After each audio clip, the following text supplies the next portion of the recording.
Good morning everyone, welcome back to our YouTube channel. और दोस्तों, आज का जो हमारा नेक्स्ट टॉपिक है, लास्ट में हमने पढ़ा था 1991 के आर्थिक सुधार के, उसके बाद क्या आर्थिक सुधार हुए, क्या क्या मॉडल हमारे पास आए थे। आज का जो हमारा टॉपिक है वो है 2014 के पश्चात के आर्थिक सुधार। तो आप इसमें सबसे पहले तो एक चीज़ जो है वो यहाँ पर समझ करके चलेंगे कि आपने देखा कि 1991 में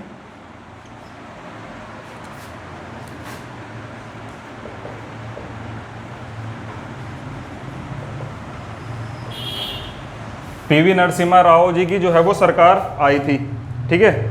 उसमें जो इनके वित्त मंत्री थे, वित्त मंत्री कौन थे? वित्त मंत्री थे मनमोहन जी।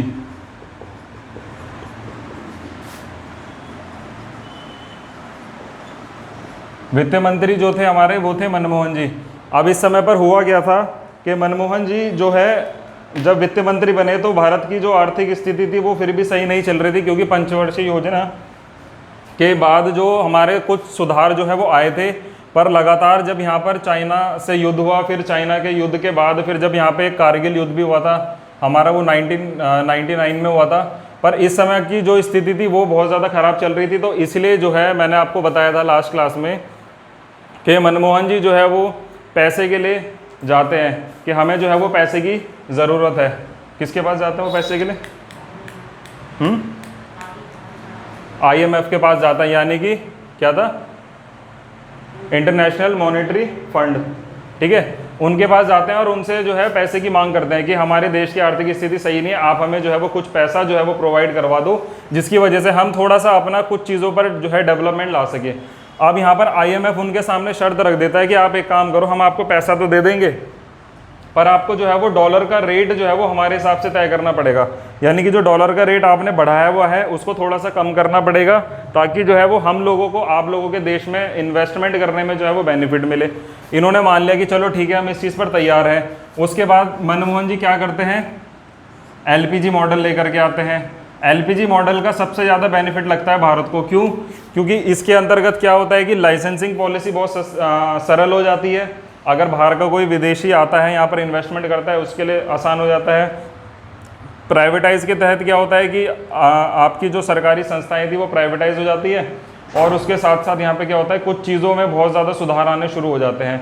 ग्लोबलाइजेशन के अंतर्गत क्या होता है कि ग्लोबलाइज कर देते हैं अपनी इकोनॉमी को, दूसरों से कंपेयर करते हैं और यहाँ के प्रोडक्ट बाहर देना, बाहर से कम लेना और यहाँ से ज़्यादा देना, वो सारी चीज़ें जो है चलती हैं।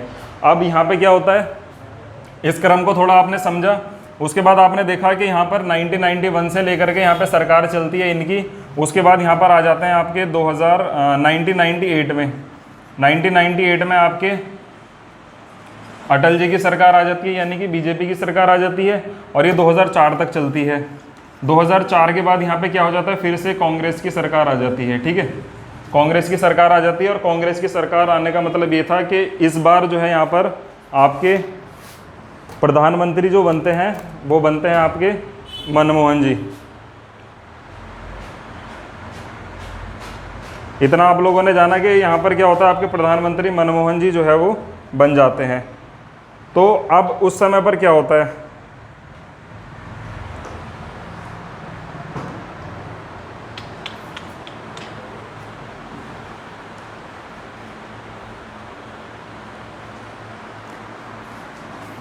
यहाँ पर आपके मनमोहन जी जो है वो प्रधानमंत्री बन जाते हैं, ठीक है। अब मनमोहन जी की जो सरकार चलती है वो चलती है 2004 से लेकर के 2014 तक, ठीक है। यहाँ तक जो है वो इनकी सरकार चलती है। अब हमसे जो पैट में पूछा जाएगा, ये सारी चीज़ें तो देखिए, इसके अंतर्गत बहुत सारी चीज़ें जो है वो हम अपनी पंचवर्षीय योजना में पढ़ चुके हैं, अगर आप लोगों ने ध्यान से वीडियो देखी होगी तो। जिसने नहीं देखी है वो प्लेलिस्ट चेक करना, और वीडियो उनको सारी अवेलेबल हो जाएंगी, ठीक है। क्या क्या आर्थिक सुधार हुए, क्या क्या चीज़ें भी, किस मॉडल पर काम किया हमने, किस पंचवर्षीय योजना के तहत किस सन में क्या क्या चीज़ें भी, वो सारी चीज़ें हमने देखी। अब 2014 के बाद क्या होता है, 2014 के बाद इलेक्शन जब होते हैं 2014 के, उसमें आप लोगों को पता है कि फिर से जो है पुनः NDA की सरकार आती है, यानी कि बीजेपी की गवर्नमेंट जो है वो फिर से आ जाती है। अब मेन हमें ये पढ़ना है कि जब 2014 में यहाँ पर नरेंद्र मोदी जी की सरकार आती है,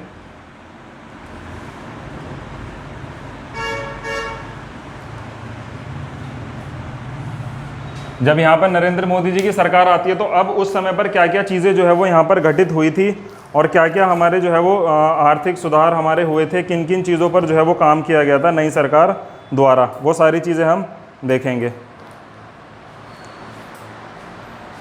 मोटिव यहाँ पे क्या था ये आप थोड़ा सा लिख लीजिए। नई सरकार जब आई थी तो सरकार का मेन मोटिव ये था कि जो हमें जीडीपी में है उसमें वृद्धि करनी है। मोटिव लेकर के चले थे कि जीडीपी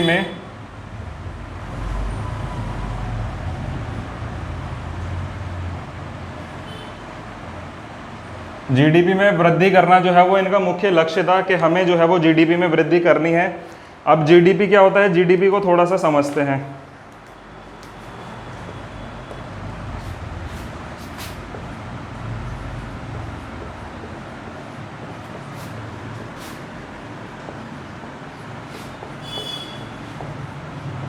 ग्रॉस डोमेस्टिक प्रोडक्ट।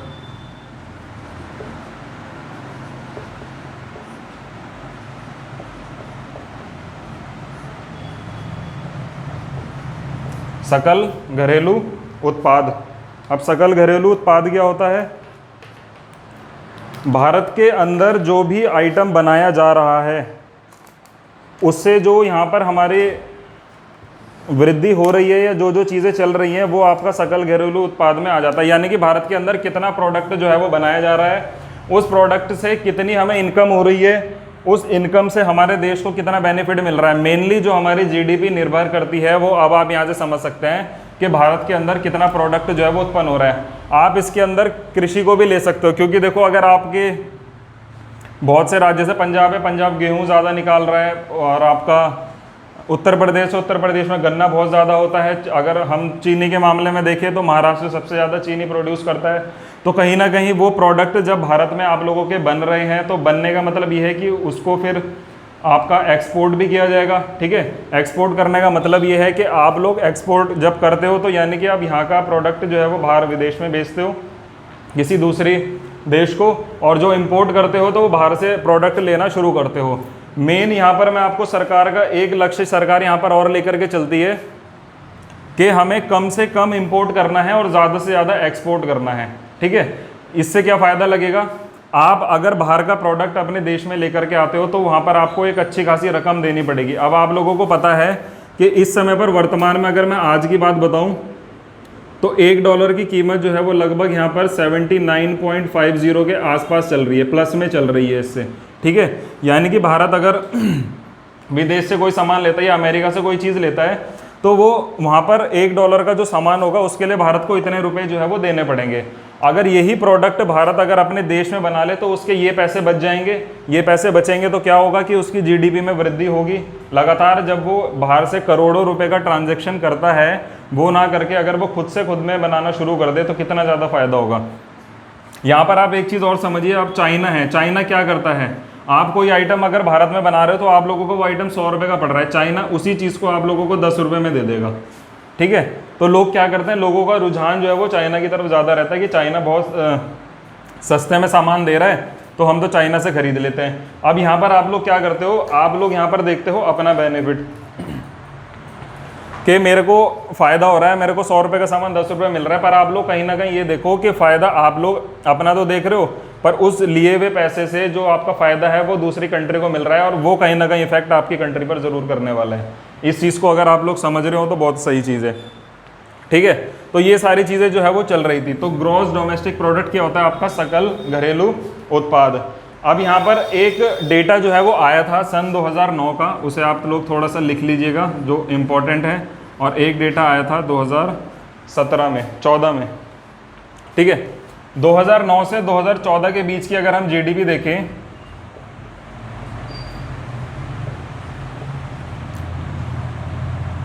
और 2014 से 2019 के बीच की अगर हम जीडीपी देखें, अब यहाँ पर आप देख रहे होंगे 2009 से 2014 के बीच में जो है वो कांग्रेस की सरकार रही होगी और 2014 से 19 के बीच में बीजेपी सरकार रही होगी। तो यहाँ पर जो हमारी जीडीपी दर जो यहाँ पर चल रही थी वो थी 6.7%। ठीक है, और अगर हम इसको यहाँ पर अब देखें कि एनडीए गवर्नमेंट में इसमें क्या अंतर आ गया, तो यहाँ पर आ गया 7.5%। 7.5%, यानी कि आपने देखा कि वृद्धि तो हुई है, इन 4-5 सालों में वृद्धि तो जो है वो हुई थी। अब इसके बाद अगर आप लोग इसको अब से कनेक्ट कर लो 2019 के बाद, तो आपको पता है कि 2019 के बाद क्या हुआ, यहाँ पर लगभग 2019 में आप लोग मान के चलिए, जब 2019 एंड था लगभग नवंबर में, आप लोगों को पता है कि जो है वो कोरोना का जो है वो शुरू हुआ था यहाँ पर, ठीक है। पहला वेरिएंट पाया गया था और शायद जो मुझे याद आ रहा है केरल में, शायद केरल राज्य में पाया गया था, कुछ ऐसा मुझे याद है। वो सब चीज़ें छोड़िए, पर यहाँ पर जब कोरोना शुरू हुआ तो आप लोगों को पता है कि भारत की क्या लगभग हर देश की जो है जितनी भी आपकी प्राइवेट कंपनियाँ थी, बहुत सारी हज़ारों प्राइवेट कंपनियाँ बंद हो गई, सिर्फ सरकारी संस्थान चल रहे थे। आप लोगों को पता है कि बाहर आना जाना बंद था, सारी चीज़ें बंद थी, तो जितने भी व्यवसाय थे लगभग सारे बंद हो चुके थे। उसके बाद क्या हुआ कि यहाँ पर 19 के बाद जो है वो जीडीपी बिल्कुल डाउन चलेगी, यानी कि अब जो जीडीपी है वो बहुत ज़्यादा नीचे जो है वो चली गई है। इसमें क्या हुआ, इसमें ये नहीं है कि भारत की जीडीपी गिरी है, जीडीपी सभी की गिरी है, पर जितनी जल्दी रिकवर इंडिया वालों ने अपनी जीडीपी को कर लिया है वो थोड़ा सा यहाँ पर अच्छी देखने वाली चीज़ है कि भारत वालों ने जीडीपी को बहुत जल्दी अपना रिकवर किया है। क्यों किया है? क्योंकि देखो भारत के अंदर मैंने आप लोगों को बताया था लगभग 60% या 50% से ज़्यादा लोग ऐसे हैं जो कृषि पर डिपेंड है, खेती करते हैं। तो लॉकडाउन लग गया, खेती वालों पर इसका कोई असर नहीं पड़ा। अगर मैं आपका पर्सनली बताऊँ तो जैसे हमारे गाँव में भी हुआ था, तो किसान बाहर ही तो नहीं जा सकता, वो अपने डेली सुबह उठता था, अपने खेत में जाता था, अपना जो उसे काम करना था करता था, क्योंकि जो खेती के जो प्रोडक्ट हैं वो ऐसा तो है नहीं कि वो उनको उठा करके बाहर बाजार में बेचने जा रहा है, वो सारी चीज़ें हो नहीं रही थी, ठीक है। गन्ना हो गया, गेहूँ हो गया, चावल हो गया, तो उसका इम्पैक्ट इन लोगों पर नहीं पड़ा। दूसरी चीज़, बहुत से लोग ऐसे हैं कि जो घर पर ही कुछ सामान ऐसे बना रहे थे और गांव-गांव में देना उन्हें, मतलब कि इस चीज़ में अगर हम भारत के अंदर देखें तो भारत की जो पब्लिक है उन्होंने बहुत ज़्यादा सपोर्ट किया इस चीज़ में, क्योंकि कहीं ना कहीं पब्लिक का बहुत बड़ा रोल रहा है और पब्लिक का ही रोल रहता है किसी सरकार को चलाने में और किसी देश को आगे बढ़ाने में, ठीक है। तो ये सारा क्रम जो है वो आप लोगों का चला। अब क्या होता है, यहाँ पर एक डेटा आप लोगों को और याद रखना है, जो कि आप लोगों का थोड़ा सा कंपैरिजन आप लोगों को कराएगा कि पिछली सरकार में और इस सरकार के अंतर्गत जो है वो हुआ गया था, ठीक है। यहाँ पर जो है देखिए सबसे बड़ा एक मेन जो रहता है, ऑटोमोबाइल्स का बहुत बड़ा रोल रहता है यहाँ पर, ठीक है। ऑटोमोबाइल्स आप लोगों के क्या होता है, ऑटोमोबाइल्स होते हैं आप लोगों की जैसे कार हो गई या आप लोगों की बाइक हो गई, तो ये सारे आपके ऑटोमोबाइल्स के अंदर काउंट हो जाते हैं, ठीक है। तो कितना प्रोडक्ट जो है वो बनाया जा रहा है और कितना पिछली सरकार में बना, कितना इस सरकार में बना, ये हम देखेंगे। उसके साथ साथ हम यहाँ पर देखेंगे एयरलाइंस का 3-4 पॉइंट पर देखेंगे, क्योंकि जिनका डेटा मिला है वो आप लोगों को जानना जरूरी है, ठीक है। एयरलाइंस के बारे में देखेंगे कि पिछली सरकार में और इस सरकार में क्या अंतर रहा है, और लास्ट इसमें हम एक चीज़ और देखेंगे आपका, इसमें महंगाई को लेकर के, ठीक है। ये 2-3 चीज़ें जो है वो हम यहाँ पर देखने वाले हैं। तो अगर हम ऑटोमोबाइल्स की बात करें तो ऑटोमोबाइल्स अगर आप लोग देखो तो कांग्रेस के टाइम पे यहाँ पर ऑटोमोबाइल्स के अंदर 2.4% की वृद्धि जो है वो चल रही थी, यानी कि 2.4% का प्रोडक्शन चल रहा था, ये इस समय पर आपका हो रहा था। पर यहाँ पर क्या हुआ, जब बीजेपी की गवर्नमेंट आई तो ये 5.3 हो गया, ठीक है। 5.3% जो है वो हो गया था। इसका मतलब क्या हुआ कि जब आपकी नई सरकार आई तो उस सरकार में क्या हुआ कि ऑटोमोबाइल्स का जो कारोबार है वो बहुत ज़्यादा कम हुआ, ठीक है। इसके बाद अब क्या होता है, एयरलाइंस के अंदर अगर हम यहाँ पर देखें तो कांग्रेस की गवर्नमेंट में और बीजेपी की गवर्नमेंट में क्या अंतर रहा, ठीक है। तो जब कांग्रेस की सरकार रही तो कांग्रेस की सरकार में 9.2% के लगभग ये रहा, ठीक है, यानी कि 9.2% ये चला, और बीजेपी की गवर्नमेंट में ये 15% हो गया, यानी कि एयरलाइंस में सबसे ज़्यादा वृद्धि जो है वो यहाँ पर की गई, यानी कि एयरलाइंस के द्वारा जो है वो आप कह सकते हो ज़्यादा इनकम जनरेट की सरकार ने, और ऑटोमोबाइल्स में इनकम जनरेट ये सही तरीके से नहीं कर पाए। अगर अब हम महंगाई की बात करें तो महंगाई यहाँ पर 7.27% थी कांग्रेस की समय पर, और जब यहाँ पर बीजेपी गवर्नमेंट आई तो ये 2% जो है वो हो गई। हालांकि अब आप अगर इसको देखो तो अब इस समय पर महंगाई जो है वो आप लोगों के हिसाब से बहुत ज़्यादा हो रखी है, ठीक है, क्योंकि अचानक से जो है वो आप लोगों के पेट्रोल के दाम बढ़ जाना, डीजल के दाम बढ़ जाना, सब्जियों के दाम बढ़ जाना, उसके पीछे का कारण अगर आप लोग समझो थोड़ा सा कि क्या कारण है, तो आप लोग एक चीज़ देख सकते हो कि जो हम बाहर से तेल खरीदते हैं, ठीक है, तो तेल के रेट कैसे बढ़ते हैं कि जब आप बाहर से तेल खरीदोगे तो वो आपको बैरल के हिसाब से मिलता है, ठीक है, आपको प्रति बैरल कुछ डॉलर देने पड़ते हैं, तो उसके हिसाब से भारत के अंदर जब वो तेल आता है, क्योंकि अब ऐसा तो है नहीं कि आपने बाहर से तेल खरीदा डायरेक्ट आप उसको यूज़ करने लगे, वो डायरेक्ट यूज़ नहीं होता यहाँ से, ठीक है। आप इसको थोड़ा सा इस ग्राफ से समझिए कि जैसे मान लीजिए आपने यहाँ से आपने रशिया से तेल ले लिया, ठीक है, ये इंडिया में आया, तो इंडिया में यहाँ नहीं आएगा, इंडिया में आएगा रिफाइनरीज के पास, ठीक है, जो रिफाइनरीज होती हैं, रिफाइनरीज के पास आपका तेल आएगा। रिफाइनरीज के बाद क्या होता है, फिर वो आप लोगों का यहाँ पर सप्लाई होना शुरू हो जाएगा, ठीक है, सप्लाई आप लोगों का होगा, फिर वो आपका यहाँ पर पंप्स पर आएगा, ठीक है, पंप्स पर आने के बाद तब जा करके वो आप लोगों को, यानी कि जो रिटेलर है, जो कंज्यूमर है, उन लोगों को मिलेगा। आप लोग खुद सोचो कि जब यहाँ पे उन्होंने तेल खरीदा, यहाँ से यहाँ पे आया, तो कुछ हिस्सा ये भी लेंगे अपना, जब वो तेल को प्योरीफाई कर रहे हैं, वो इस प्रकार से बना रहे हैं कि ताकि आपके यूज़ में आ सके, तो रिफाइनरीज के पास आएगा, वहाँ से फिर वो सप्लाई होता है। आप लोगों ने देखे होंगे बड़े बड़े ट्रक और ट्रेन्स जो है वो इस्तेमाल की जाती हैं देश के इस कोने से उस कोने में तेल पहुँचाने के लिए, ठीक है, और पंप्स पर आएगा, फिर उसके बाद यहाँ पर फिर रिटेलर्स के पास आ जाता है। तो इस तरीके की जो चेन चलती है, यहाँ पर आप लोगों के थोड़े से प्राइस जो है वो बढ़ते हैं, ऊपर से इस पर जो है वो टैक्स लगता है सरकार का, टैक्स लगने के बाद ही जो है वो इनके प्राइस जो है वो फिर डिसाइड हो पाते हैं, ठीक है। दूसरी चीज़ ये है कि अब इस समय पर आप लोगों ने देखा कि कुछ देशों के बीच में युद्ध चल रहा है, जैसे आप लोग अभी इस समय पर देखो तो चाइना ताइवान के बीच में कुछ मनमुटाव चल रहा है, या फिर आप देखो ईरान और जॉर्डन के बीच में चल रहा है, रशिया यूक्रेन के बीच में चल रहा है। तो उन सभी चीज़ों का इफेक्ट हर देश की जीडीपी पर पड़ता है, क्योंकि जो सामान हम लोग वहाँ से मंगवा रहे हैं कहीं ना कहीं उसमें इफेक्ट देखने को जो है वो आप लोगों का मिलेगा, ठीक है। अब उसके बाद देखो ये सारी चीज़ें तो चल रही थी, अब यहाँ पर आप लोग ये दिमाग में सही रखना कि जो हम ये बात कर रहे हैं सारी वो चल रही है इस समय पर जो एनडीए की सरकार आई थी उसके थ्रू जो हम क्या क्या चीज़ें देख रहे थे। इसके बाद इन्होंने एक काम और क्या किया 2014 में, और एक नया काम जो है वो इन्होंने किया था, वो देखते हैं इन्होंने अब एक काम और क्या किया।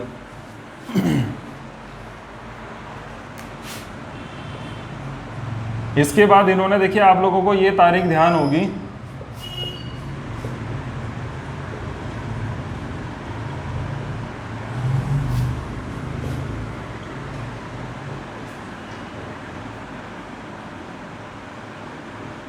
विमुद्रीकरण किया गया,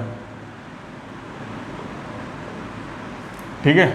इसके बाद क्या होता है 8 नवंबर 2016 को बीजेपी सरकार द्वारा जो है वो विमुद्रीकरण किया गया। विमुद्रीकरण आप लोगों का क्या होता है, डिमोनेटाइजेशन, ठीक है। डिमोनेटाइजेशन आप लोग कैसे जान सकते हो कि आप लोगों का ये करने का उद्देश्य क्या था, आप लोग ये भी समझना भी।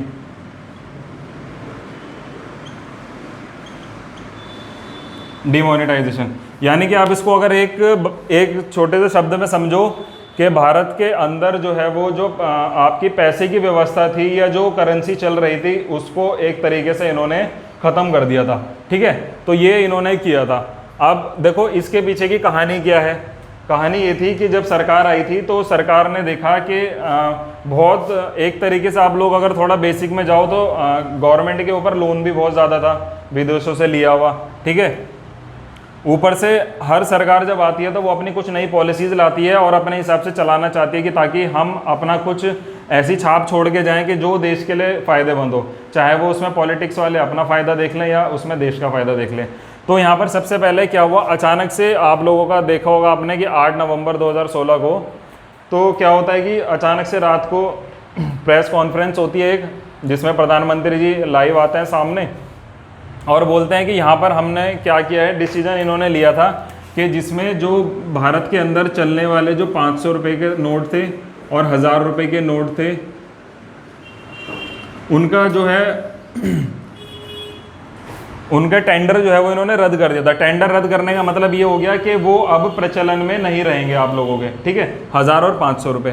अब क्यों ये इन्होंने किया था, ये इसलिए किया था कि अब आप लोग खुद सोचो कि जो बड़े बड़े आपने देखा होगा, न्यूज़ देखते हो आप कि उनके घर से इतने पैसे पाए गए, ये पाया गया, वो पाया गया, ये होता है। अब आप लोग यहाँ पर एक चीज़ समझो कि अगर आप लोगों के पास यहाँ पर 1 लाख रुपए है, आपने वो पैसा जो है वो बैंक में रखा हुआ है अपने, तो बैंक में रखने का मतलब क्या है कि सरकार की नज़र उस पैसे पर है कि आपके अकाउंट में 1 लाख रुपए है। वही 1 लाख रुपए अगर आप लोग अपने घर पे रख दो, उस पर किसी की कोई नज़र नहीं है, ठीक है। तो ये लोग क्या करते थे कि बैंक में अगर आप लोग पैसा डालोगे तो उस पर टैक्स भी लगेगा, सरकार की नज़र रहेगी, और जो लिमिट जैसे सरकार ने रखी हुई है कि 4 लाख 5 लाख रुपए से ऊपर जिसकी एनुअल इनकम है उसको इतने परसेंट जो है वो टैक्स देना पड़ेगा। ये आपको मैं अभी जब जीएसटी पढ़ाऊंगा अगले लेक्चर में तो उसमें सारी चीज़ें ये बताऊंगा, ठीक है।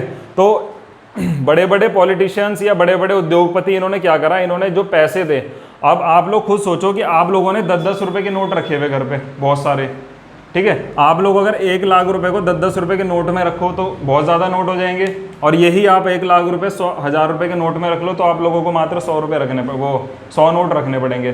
तो क्या हो रहा था कि लोगों ने 500 और 1000 के नोट जो है वो रिजर्व करने शुरू कर दिए घर में, कि ताकि सरकार की नज़र उन पर ना रहे और हम जो है वो अपना चलाते रहें ऐसी। उसी को जो है वो आप लोग ब्लैक मनी भी कहते हो। प्रॉपर्टी खरीद के डाल दोगे तो कहीं ना कहीं सरकार की नज़र उस पर भी है, उस पर भी आप लोगों को टैक्स देना पड़ेगा। बैंक में डाल दोगे तो टैक्स देना पड़ेगा, पॉलिसियाँ करा लोगे टैक्स देना पड़ेगा। पर उतने पैसे को आप लोग अगर घर में छुपा लोगे, किसी की नज़र नहीं है, तो आप लोगों को कुछ भी नहीं देना पड़ेगा। अब अचानक से सरकार क्या करती है कि जो भारत की इतनी सारी मुद्रा थी वो रनिंग में नहीं थी कहीं भी, यानी कि जो एक RBI जो आप लोगों का पैसा बनाता है वो मार्केट में रन करता है, और वो पैसा धीरे धीरे वहाँ से गायब होता हुआ चला जा रहा था। यानी कि जब आप खुद सोचो कि आपके घर वालों ने आप लोगों को सुबह 100 रुपये दिए, ठीक है, उनकी ये रहा होगा कि आप लोग कुछ लेकर के आओगे या जो भी आप लोगों का, और आपने उसे उठा करके कहीं अंदर बंद कर दिया, तो वो किसी की नज़र में नहीं है, किसी की उसमें नहीं है, तो वो कहीं ना कहीं पैसा जो है मार्केट से ख़त्म होता जा रहा था। तो इसलिए विमुद्रीकरण किया गया, ताकि जिन लोगों ने पैसा ये छुपा रखा था उन लोगों से पैसा निकलवाया जा सके। सरकार ने इसमें ये लिमिट दे दी थी कि आप इतनी तारीख तक पैसा जो है वो बैंक में जमा कर दें, आप उसके बदले जो आपका कन्वर्ट करके जो हम देंगे आप लोगों को, जो भी नई करेंसी आएगी वो आप लोगों को हम दे देंगे। पर बहुत से लोगों ने जिनके पास थोड़ा पैसा था उन्होंने कर लिया, और जिनके पास नहीं था तो उनके ये सारे पैसे जो है वो एक तरीके से पेपर के रूप में यहाँ पर ख़त्म कर दिए गए थे, ठीक है।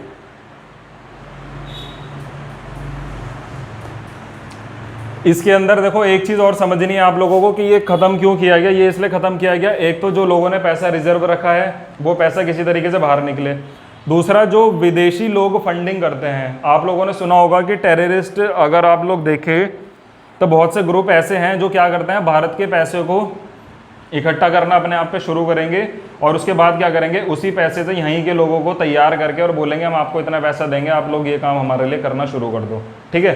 तो वो पैसा वो ऑनलाइन ट्रांजैक्शन करेंगे तो सरकार की नज़र में रहेगा, पर वो इसको ऑफलाइन यानी कि हाथ में पैसे पकड़ा दे जो कर दिया, तो वो उन रिजर्व पैसों से ये काम करते थे। अब जब ये पैसा भारत में चलना ही बंद हो गया तो क्या हो गया, तो जो उनके प्लान थे, बहुत लोगों को झटका लगा ये सारी चीज़ें सुन के, क्योंकि जिसका जो प्लान था वो प्लान ख़त्म हो चुका था यहाँ पर पैसे ख़त्म होने के बाद, ठीक है। उसके बाद सरकार यहाँ पे क्या करती है, सरकार यहाँ पर अलग रंग के और अलग तरीके के अलग पेपर के जो है वो यहाँ पर 2000 और 500 के नोट जो है वो फिर जारी करती है सरकार, ठीक है, जो इस समय पर वर्तमान में आप लोगों के चल रहे हैं। इनके बारे में ज़्यादा डिटेल में जानने की ज़रूरत नहीं है।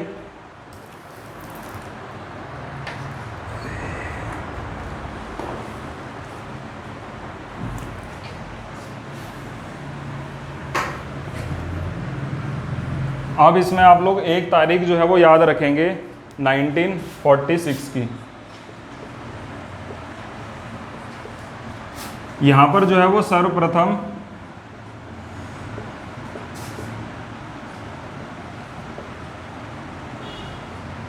यहाँ पर विमुद्रीकरण हुआ था 1946 में। एक चीज़ आप लोग यहाँ पे ध्यान रखना,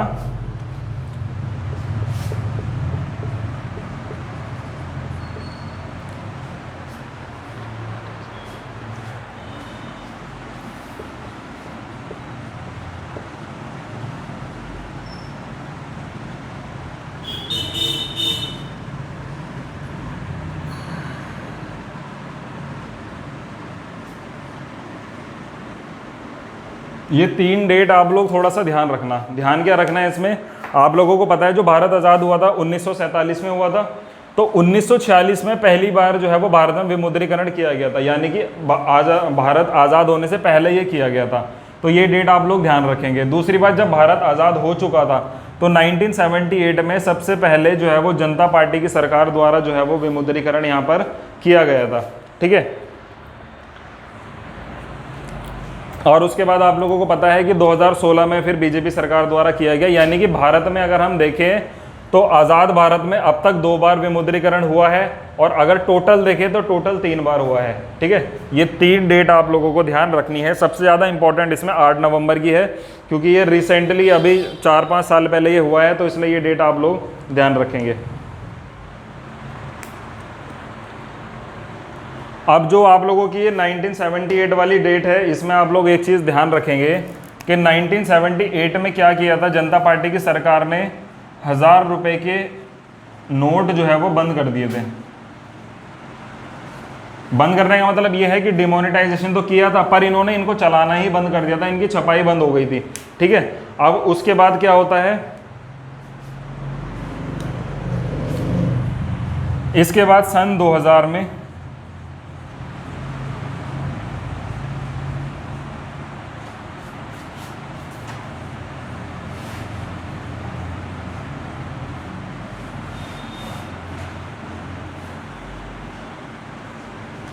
सन 2000 में क्या हुआ कि पुनः जो है वो दोबारा से 1000 रुपये के नोट जो है वो प्रचलन में लाए गए।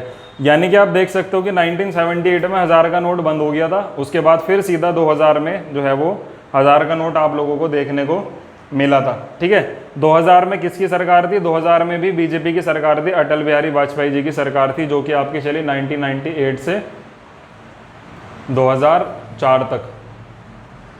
ठीक है, उसके बाद क्या होता है, सन 2011 में यानी कि जब कांग्रेस की सरकार थी, आप लोगों ने देखा होगा कि पहले 25 पैसे के जो है वो सिक्के चलते थे। ठीक है, तो 25 पैसे के जो सिक्के थे उनको समाप्त कर दिया गया, और उनकी कोई वैल्यू नहीं थी यानी कि उस समय पर। तो 2011 में ये काम जो है वो यहाँ पर किया गया था सरकार द्वारा, कांग्रेस सरकार द्वारा।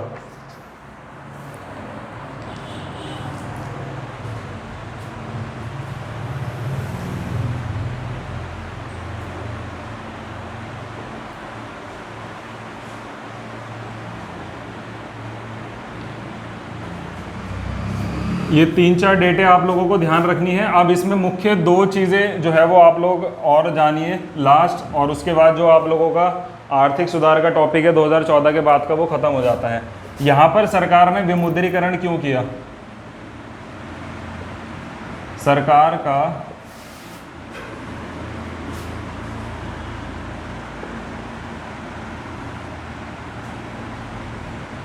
विमुद्रीकरण करने का मुख्य उद्देश्य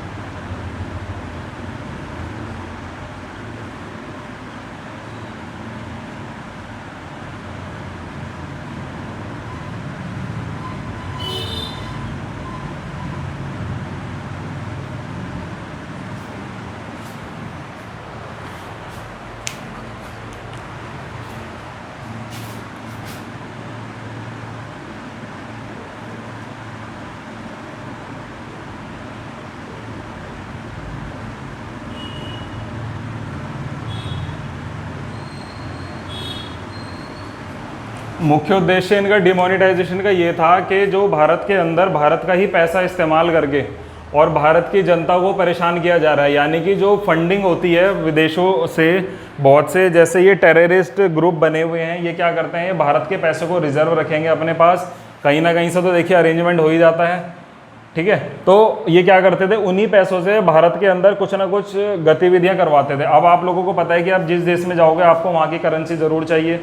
भारत की करेंसी अगर किसी व्यक्ति के पास है तो वो आराम से भारत के अंदर रह सकता है, सारे काम कर सकता है, क्योंकि जब उसके पास यहाँ की मुद्रा है। अब जब अचानक से मुद्रा ही वो बंद हो जाएगी तो उसका आप देखिए कि कितना बड़ा कारोबार अगर उसका इस चीज़ का रहा होगा तो वो कहीं ना कहीं ख़त्म हो जाएगा। दूसरी चीज़, उस पैसे को लेकर के वो बैंक में नहीं जा सकता है, क्योंकि बैंक में जाएगा तो पकड़ा जाएगा कि तेरे पास ये पैसा आया कहाँ से है, अपना प्रूफ दिखाओ, क्योंकि बैंक वाले भी पैसा आप लोगों का तभी ले रहे थे जब आपका अकाउंट उस बैंक के अंदर था। वरना आप अगर ऐसे ही रैंडमली किसी भी बैंक में जा करके बोल दो कि भाई मेरा पैसा एक्सचेंज कर दो, तो वो एक्सचेंज आप लोगों का नहीं करते, बहुत प्रूफ लग रहे थे उसके साथ। ठीक है। तो ये सारा करने का मुख्य उद्देश्य यही था सरकार का कि भारत के अंदर जो आपराधिक गतिविधियां चल रही हैं उन चीज़ों पर रोक जो है वो लगाई जाए। और बाकी इसके बेनिफिट आप लोगों को भविष्य में भी देखने को मिलेंगे, क्योंकि सरकार अगर कोई कार्य करती है किसी भी चीज़ को लेकर के, जैसे कि आप लोगों की योजनाएं थी, तो वो बेनिफिट आप लोगों को आने वाले समय में देंगी। आप पहली पंचवर्षीय योजना के तहत जैसे कृषि सुधार को लेकर के आप लोगों की योजनाएं चलाई गई, वो कहीं ना कहीं अब आपके काम आ रही हैं। आप लोगों को समय से बिजली भी मिल रही है, आप लोगों की खेती की स्थिति सही हो गई है, टेक्नोलॉजी आप लोगों की बहुत ज़्यादा बढ़ चुकी है। तो इन सभी चीज़ों के कारण सरकार का एक उद्देश्य रहता है जिनको वो पूरी जो है पूरा करती है। ठीक है। और क्या हुआ था इसके बाद, मेन उद्देश्य ये था इनका,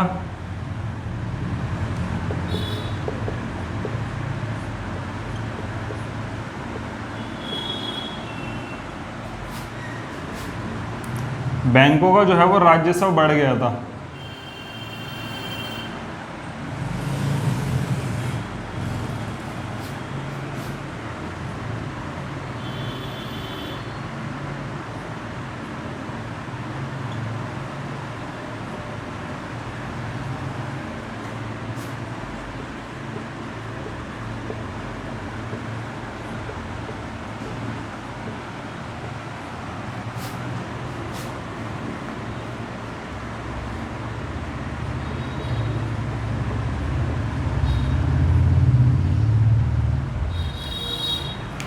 बैंकों का अब राजस्व क्या होता है, देखो राजस्व ये होता है कि भारत सरकार या फिर आप लोग अगर अपने राज्य को देख लो या आप अपने ज़िले को देख लो, तो जो भी यहाँ पर टैक्स से इनकम आप लोगों की होती है वो सारी जाती है आपकी राजस्व में। ठीक है।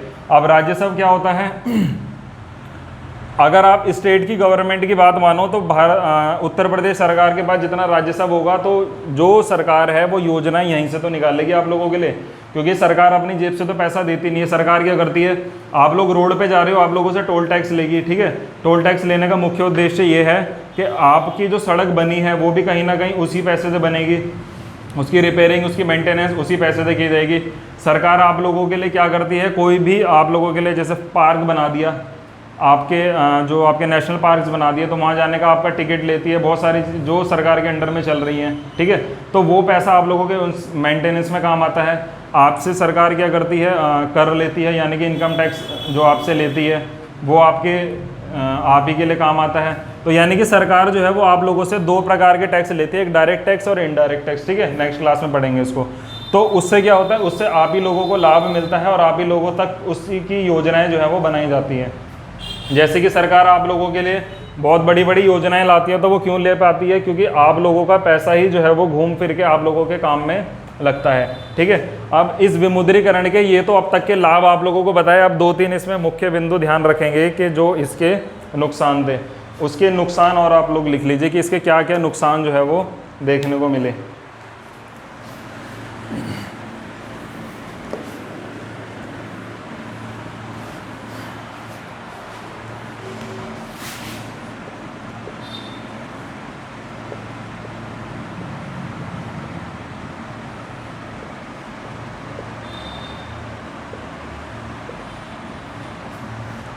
विमुद्रीकरण के नुकसान,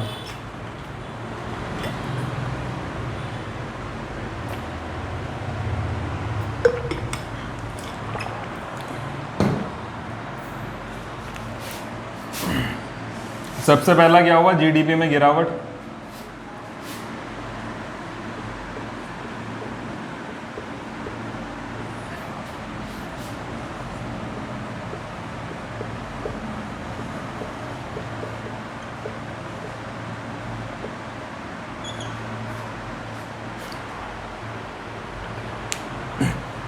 ये दो पॉइंट समझेंगे कि इसमें हुआ क्या। अब आप लोगों को पता है, अगर हम जीडीपी की बात करें तो जीडीपी के अंतर्गत क्या होता है, हमारे भारत के जितने भी हमारे उद्योग चल रहे हैं या फिर विदेश से जो भी हमारे यहाँ उद्योग कर रहा है, तो वो कहीं ना कहीं अब भारत की करेंसी में यहाँ पर हमारे यहाँ उद्योग करेगा। तो अब आप एक चीज़ समझो कि आप लोग खुद सोचो कि अब आप गए विदेश, ठीक है, आप अमेरिका चले गए, और अमेरिका जाने का सबसे मेन कारण आप लोगों का क्या है कि आपको सबसे पहले तो वहाँ की करेंसी चाहिए। करेंसी आप लोगों ने ले ली, चले गए। अचानक से क्या होता है, सरकार डिसीजन ले लेती है कि जितनी भी हमारी करेंसी इस समय पर रनिंग में चल रही है, हम उसको जो है वो बंद करते हैं, तो आप लोगों का नुकसान होगा उस चीज़ से। क्यों? क्योंकि आप तो पैसे एक्सचेंज करवा चुके थे, तो वो पैसा आप लोगों के लिए वहाँ किसी काम का नहीं है।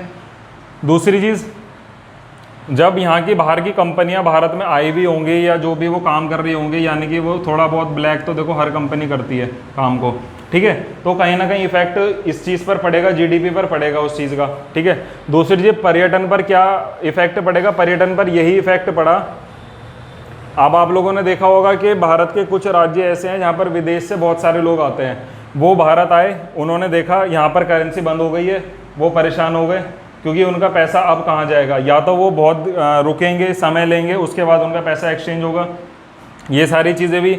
और जो नए पर्यटन आने वाले थे वो इसी चक्कर में नहीं आए कि भारत के अंदर, क्योंकि आप लोगों ने देखा होगा लगभग 5 से 6 महीने या साल भर लगा कि करेंसी जो है वो नई हमारी रनिंग में आई, वरना बहुत ज़्यादा दिक्कत आ रही थी, लिमिटेड पैसे मिल रहे थे। जैसे एक दिन के स्टार्टिंग में इन्होंने 2000 रुपये रख दिए थे कि एक दिन में हम 2000 रुपये पर व्यक्ति जो है वो देने वाले हैं, ATM पर भी 10,000 की लिमिट लगा दी थी, तो पर्यटन जो है वो नहीं आ पाया था। और पर्यटन ना आने का मतलब ये है कि विदेशी मुद्रा भारत में कम आई, और विदेशी मुद्रा जब भारत में कम आएगी तो हमारी GDP पर उसका इफेक्ट पड़ेगा, क्योंकि कल आपको बताया था कि अगर विदेशी मुद्रा हमारे पास आ रही है और हम उस मुद्रा से अगर बाहर से हम इंपोर्ट कर रहे हैं तो कहीं ना कहीं हमें बहुत ज़्यादा बेनिफिट उस चीज़ का मिलेगा।